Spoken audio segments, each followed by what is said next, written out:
Pinya, pinya, pinya, fruit salad, fruit salad. Nanood si Kuya. Ako naman. Musik kantahan. Masasabi bang Lo. nandyan ang isang bagay Ganyan na na hindi agad. natin nakikita? Today, Yung science po says kasi sa akin, no? gas. May dalawang lobang walang hangin sa magkabilang dulo ng Sabayan na yun, spektro. ma? Natapos Nakikita na natin yun. magkasing bigat ang dalawa dahil pantay ang stick. Kapag pinahanginan ko ang isang lobo, Bin. alin kaya ang lilitaw na mas mabigat? A. Ang lobong may hangin. B. Ang lobong walang hangin. O C. Magkapantay pa rin ang bigat ng dalawang lobo. Sagot. Ang matter A. ay tumutukoy sa lahat ng bagay na may timbang at sumasakop ng espasyo.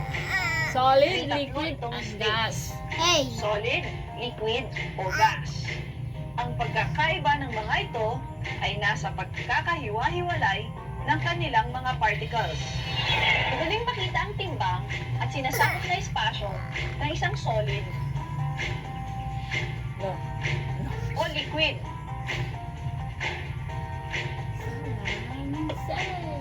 Pero paano naman ang hangin na isang gas na hindi natin nakikita? Yun na. Experiment.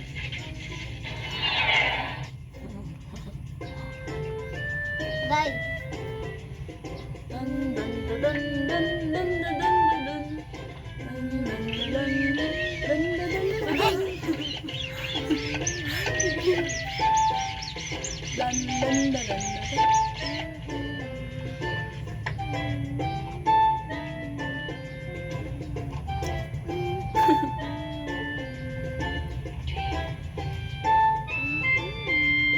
A. Ano ba yung A? Mas mabigat yung may? Yung lobo. Ah, galing ah. Yung may hangin. Science says gas. Ang tamang sagot ay letter A. Di ba? Mas mabigat ang lobong may hangin. Di ba? Kita natin ang Ayan, espasyong oh, sinasakop meron ng mga gas sa hangin. sukat ng lobong may hangin. Yun. Lumaki ang lobo dahil sa mga gas molecules sa loob nito. Ang timbang naman nito ay makikita natin sa paggalaw ng stick. Ang hangin ay isang halimbawa ng gas. Hindi natin ito nakikita, pero katulad ng ibang Sige daw. matter, Sige. alam nating nandyan ito dahil ito ay may timbang at sumasakop ng espasyo. Sabi See ko, you next time for more fun experiments. I'm Reyna. la la la la la la la la la la la la la